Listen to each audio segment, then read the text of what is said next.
জুলাইয়ের প্রথম ৬ দিনেই রেমিট্যান্সের ঝলক। গাজায় এবার ইসরায়েল সমর্থিত হামাস বিরোধী জঙ্গি গোষ্ঠীর উত্থান। ইরানের সমরাস্ত্র সম্পর্কে চাঞ্চল্যকর তথ্য দিলেন আইআরজিসির উপদেষ্টা। শত্রুর যে কোনো পরিকল্পনা মোকাবেলায় প্রস্তুত ইরানের সশস্ত্র বাহিনী, বললেন জেনারেল সাফাভি।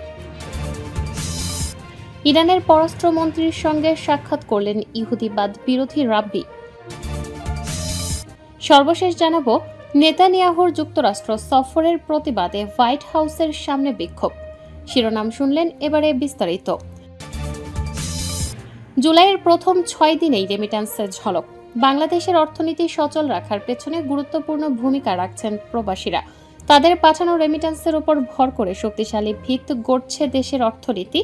গত বছর গণঅভ্যুত্থানের মাধ্যমে দেশে পট পরিবর্তনের পর প্রত্যেক মাসে রেমিট্যান্সের প্রবাহ ঝলক দেখাচ্ছে। সেই ধারাবাহিকতায় সদ্য সমাপ্ত জুনের মতো চলতি মাসে জুলাইয়েও প্রবাসী আয় বা রেমিট্যান্সের ইতিবাচক প্রবাহ অব্যাহত রয়েছে।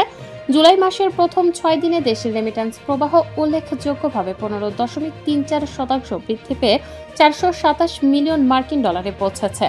সোমবার বাংলাদেশ ব্যাংকের সর্বশেষ তথ্য অনুসারে গত বছরের একই সময়ে দেশের রেমিট্যান্স প্রবাহ ছিল ৩৭১ মিলিয়ন ডলার।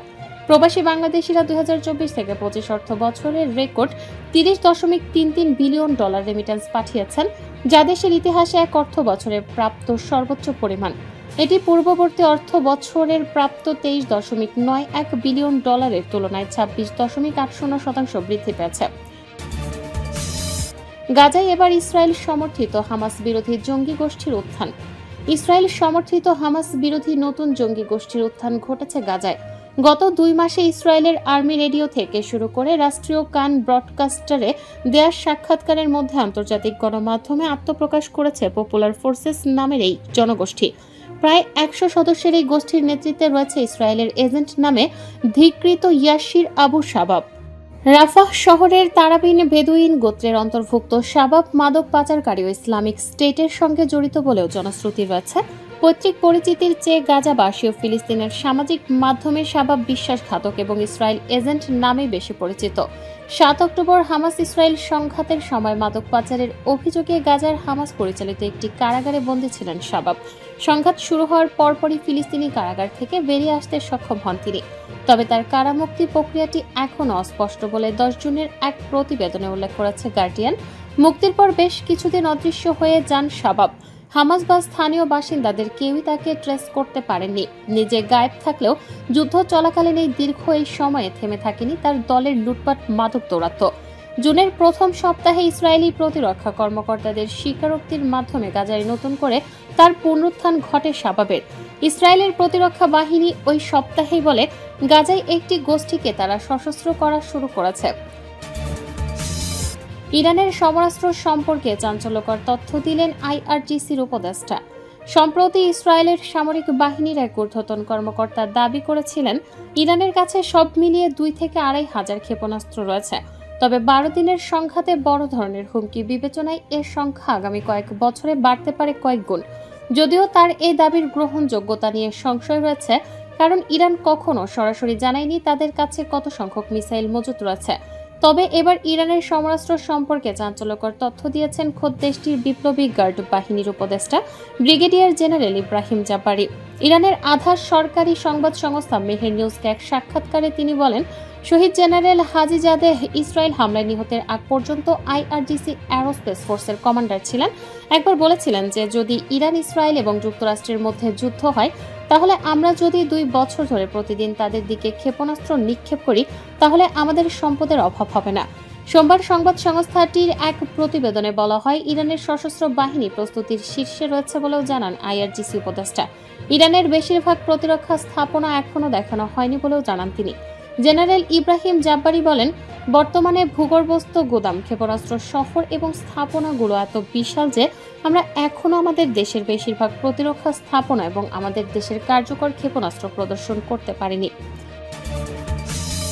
শত্রুর যে কোনো পরিকল্পনা মোকাবেলায় প্রস্তুত ইরানের সশস্ত্র বাহিনী, বলেন জেনারেল সাফাভি।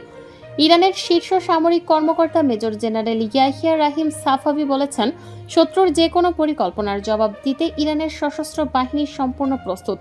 মহরম উপলক্ষে আয়োজিত এক শোকানুষ্ঠানে তিনি একথা বলেন। সাফাভি বলেন, ইহুদিবাদীরা জানে আমাদের নৌবাহিনী ও কুদস ফোর্সের মতো কিছু বাহিনী তাদের সঙ্গে এখনও সরাসরি যুদ্ধে অংশই নেয়নি, এমনকি সেনাবাহিনীর মূল ইউনিটগুলো এখনও ময়দানে নামেনি। তিনি আরও বলেন, আমরা ইতোমধ্যে কয়েক হাজার ক্ষেপণাস্ত্র ও ড্রোন তৈরি করেছে এবং সেগুলোর সংরক্ষণ স্থল পুরোপুরি নিরাপদ।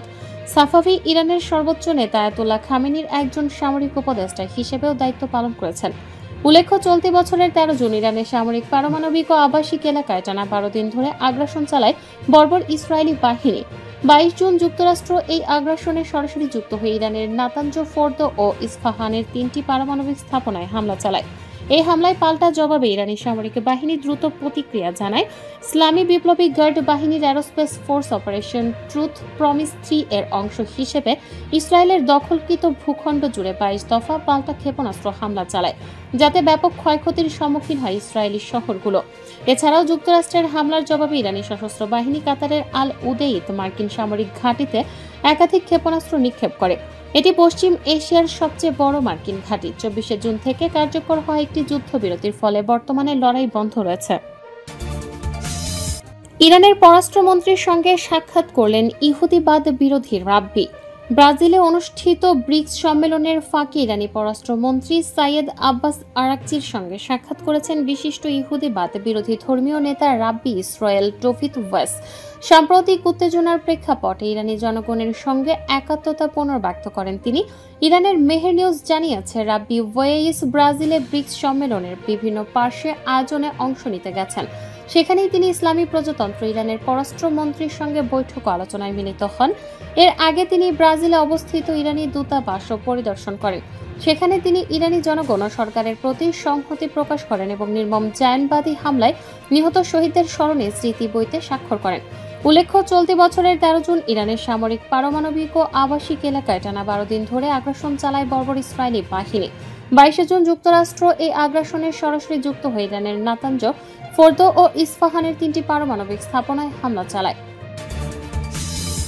নেতানিয়াহুর যুক্তরাষ্ট্র সফরের প্রতিবাদে হোয়াইট হাউসের সামনে বিক্ষোভ।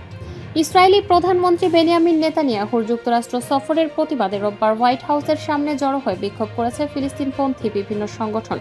গত 6 মাসে যুক্তরাষ্ট্রে এটি নেতানিয়াহুর তৃতীয় সফর। স্থানীয় সময় সোমবার মার্কিন প্রেসিডেন্ট ডোনাল্ড ট্রাম্পের সঙ্গে বৈঠক করবেন তিনি। বিক্ষোভকারীরা ফিলিস্তিনের পতাকা হাতে ফ্রি ফ্রি প্যালেস্টাইন স্লোগান দেন। এছাড়া তাদের হাতে দেখা যায়, ইসরায়েলকে অস্ত্র দেয়া বন্ধ করো, ফিলিস্তিন দীর্ঘজীবী হোক এবং ওয়ান্টেড নেতানিয়াহু লেখা প্ল্যাকার্ড। বিক্ষোভে অংশ নিয়ে আমেরিকান মুসলিমস ফর প্যালেস্টাইন ও অন্যান্য সংগঠনগুলো সোমবার একটি সংবাদ সম্মেলনের আয়োজনও করেছে।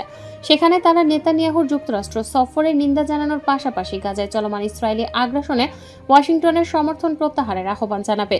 এদিকে রোববার প্রেসিডেন্ট ট্রাম্প সাংবাদিকদের জানান, হামাসের সঙ্গে গাজা যুদ্ধবিরতি ও বন্দিমুক্তি চুক্তি সম্পন্ন হওয়ার ভালো সম্ভাবনা রয়েছে। নেতানিয়াহুর সঙ্গে বৈঠক প্রসঙ্গে ট্রাম্প বলেন, আমরা ইসরায়েলের সঙ্গে অনেক বিষয় নিয়ে কাজ করছি। এর একটি হচ্ছে ইরানের সঙ্গে একটি স্থায়ী চুক্তি। ওয়াশিংটনে অবস্থানকালে নেতানিয়াহু মার্কিন প্রশাসনের শীর্ষ কর্মকর্তা সহ ডেমোক্র্যাট ও রিপাবলিকান উভয় দলের সিনিয়র কংগ্রেস সদস্যদের সঙ্গে সাক্ষাৎ করবেন। উল্লেখ্য, 2023 সালের অক্টোবরে গাজার যুদ্ধ শুরুর পর থেকে ইসরায়েলি হামলায় 57,400-রও বেশি ফিলিস্তিনি নিহত হয়েছেন, যাদের বেশিরভাগই নারী ও শিশু।